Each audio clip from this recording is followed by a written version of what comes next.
I've made some changes to this assembly, and I've put a revolution joint on this follower to this pin so the follower can rotate, and then I put a rolling cylinder on curve, so this cylinder rolls as it goes along the curve. And so here we see the output grapher of the displacement of the cylindrical joint of that blue part. And so we'll go ahead and play this, and I watch this point right here. So this is the tangent between the follower and the cam, particularly when it starts to go up the cam. So I'll go ahead and play this. And so right now it's just in a straight line, and now watch that. So we see how that coordinate system stays perpendicular to the cam. I'm going to double click inside here and we'll go back. And so the tangent point between the cam and the follower, it had been straight down at the 6 o'clock position. Now it's over about 5 o'clock and heading towards 4. And so that tangent between the follower and the cam changes continuously as it rises or falls along the cam. So now it's back at 6 o'clock position while it dwells, and then it goes to the other side. And so this is actually the rise. So this is the rise and the fall. Now when we design a cam, we really should design the cam with respect to the radius of the follower. Let's go up here and look up here as well. So I replaced the point plane joint with a sliding cylinder on plane. So we'll go over here and we'll find that sliding cylinder, and let's zoom out a little bit so we can see that coordinate system. And so as I play this, and I might go to wireframe view on this as I play it, and so right now this point is at the 6 o'clock position. As I rewind and play this, we'll see that as it gets to come up this curve, that's going to change.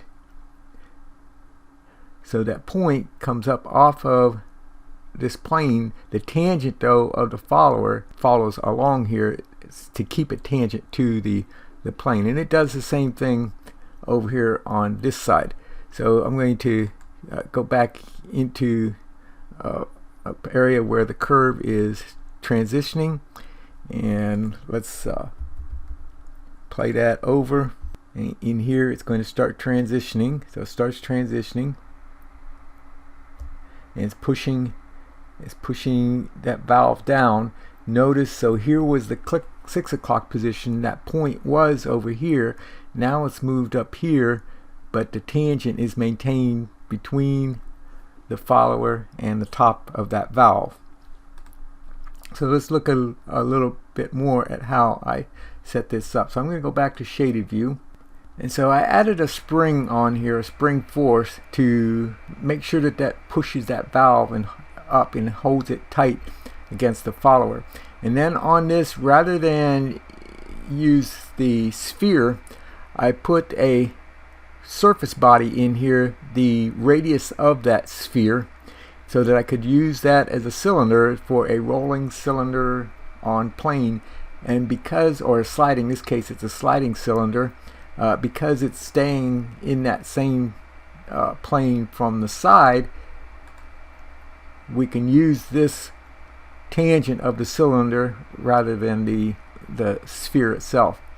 And same thing over on this side. I replaced that point plane with the sliding cylinder plane joint. Now we could do this with 2D contacts or 3D contacts, but one advantage of doing it this way is 2D contacts and 3D contacts, or contact joints, are not honored by export to FEA. So if we wanted to say run a FEA analysis on this component or this component, we have to set it up the way I've done in order to be able to export that to FEA. So contact joints aren't supported by FEA. And so I've got the sliding cylinder on that side, sliding cylinder on this side, rolling cylinder down here, and I added a spring. In the digital world we don't really need that spring, but in the real world we need that spring to keep the valve tight against the rocker arm. Let's look at the development of this cam in a different way. So if we imagine this cylinder as the follower, or imagine that as the cutter that is going to cut this disc. So I have a cylindrical disc here, and the cutter would follow this path or this path to cut. And if I change the diameter of this follower, the area in here would still be the same, but the area where it transitions, remember that tangent point is continuously variable, so that shape would vary depending on the size of the cylinder or the cutter. And so really that is the correct way to cut the cam. Now unfortunately, if I try to do this, remember this was an imported spline from dynamic simulation, and then I offset that spline 5 millimeters. So I'd like to use this spline as a path to cut the excess material from this disc. And so I'll go to the sweep command, and I'm going to put it on the solid sweep. So I'll put it on a solid sweep, and actually I need to put that on, and it's asked me to select the tool body. I'll select this is my cutter, and then the path, I'm going to select this is my path. I have it set to cut, and I want to cut this solid body where this interferes with the solid body as it's going around. And I'll say OK, and unfortunately it gives me an error where that sweep fails. And if we had this as arcs, circular arcs, tangent, I'm sure it would work, but the spline, it's having difficulty following that spline. And I also tried it to follow the offset spline, and it gave me the same error. It wouldn't follow the offset spline either. So ideally though, that's the way we would cut this cam, is with a swept solid of the size of the follower intersecting the stock material. As I dig deeper and deeper into the geometry and I see numbers like this, I begin to have less and less confidence and start to consider remodeling everything from scratch. For comparison, I then created the cam using the design accelerator. So I'm going to right click on this and I'll say edit using design accelerator, and I converted the time in degrees, and so half a second would have been 180 degrees, and drew my displacement diagram then with the design accelerator. And I'll say OK to that.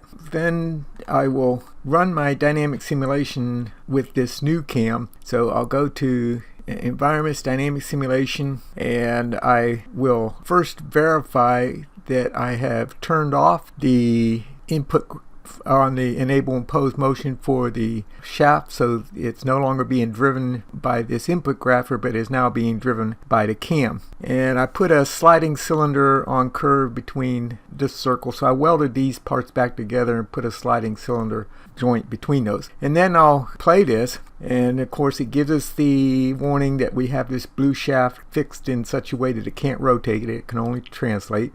And so I'll tell it yes to that, and we'll see that it solves this much more quickly now with this design accelerator cam than it did generating the cam from an offset curve.